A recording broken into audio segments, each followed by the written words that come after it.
Hi there, this is Lee McQueen, and I'm talking about the concept of experience in electoral politics. It's been pointed out by some people that Jill Stein does not have as much experience in electoral politics as Hillary Clinton. And I will say that neither does Donald Trump. In fact, Donald Trump has even less experience than Jill Stein in electoral politics.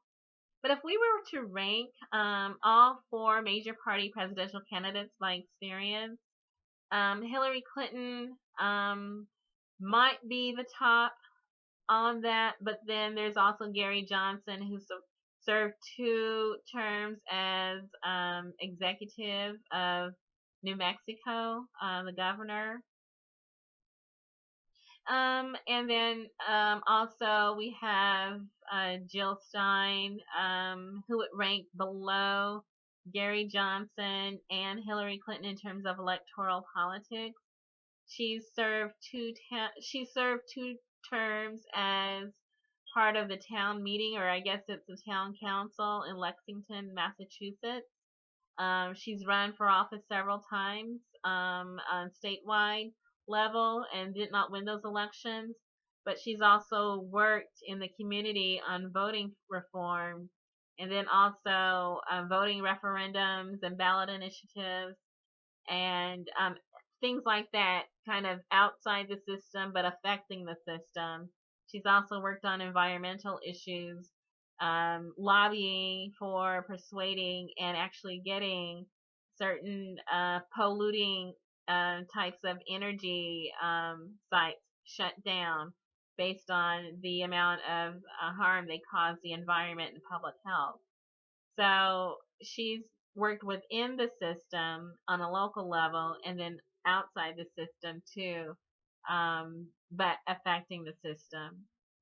Donald Trump is a businessman who's been outside electoral politics, but perhaps he's purchased a politician or two, or purchased influence, and now he's running for office. So there's different types of experience in our major party presidential candidates who are running for office.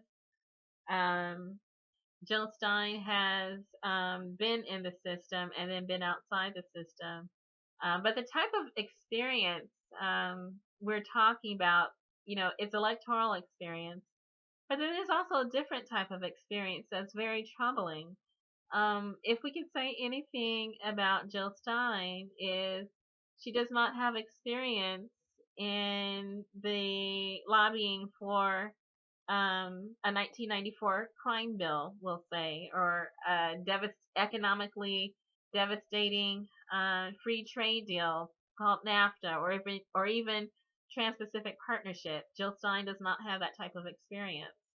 She does not have experience with regime change, throwing people off of welfare. In fact, just the opposite. Jill Stein does not have that type of experience with throwing women and children into poverty. She does not have experience with regime change and meddling in the electoral process of other countries, deliberately creating chaos and mayhem in those countries in order to control their electoral process and then their populations and then their natural resources. Jill Stein does not have that type of experience. And so, Jill Stein has not started wars in other nations. She has not authorized military engagement on the continent of Africa and participated in the deaths of millions in Africa. Jill Stein does not have that type of experience. She is lacking in that type of experience. Definitely Hillary Clinton is more experienced in all these ways than Jill Stein is. And also far more experienced than Donald Trump is in these types of ways, as Gary Johnson. So, maybe Gary Johnson's coming up second for whatever responsibilities occurred in the state.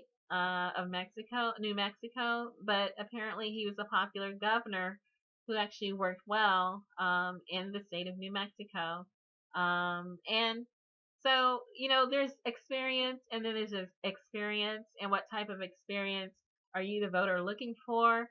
If you're looking for one type of experience, you will find it with Hillary Clinton. If you're looking for another type of experience, you will find it with Jill Stein. You might find another type of experience with Gary Johnson and Donald Trump. But experience, it has to be said that qualifications, experience, a long resume, yeah, that's nice, but what's on your resume? That's the question that needs to be answered. And I hope it gets answered in the debates. The FEC considers the Libertarian Party a major party. The FEC considers the Green Party a major party. The Democratic Party and the Republican Party are considered major parties by the FEC. We have four major parties in the United States of America, according to the FEC. Therefore, it stands to reason that there should be four candidates on stage in any debate for the office of presidency. And then down at the lower levels, I would say for the down ballot candidates as well. We have four major parties. We need to have four candidates on stage debating the issues. And hopefully we will. The first debate is in September, and maybe we'll see something new and different and definitely better for all U.S. Americans or Americans.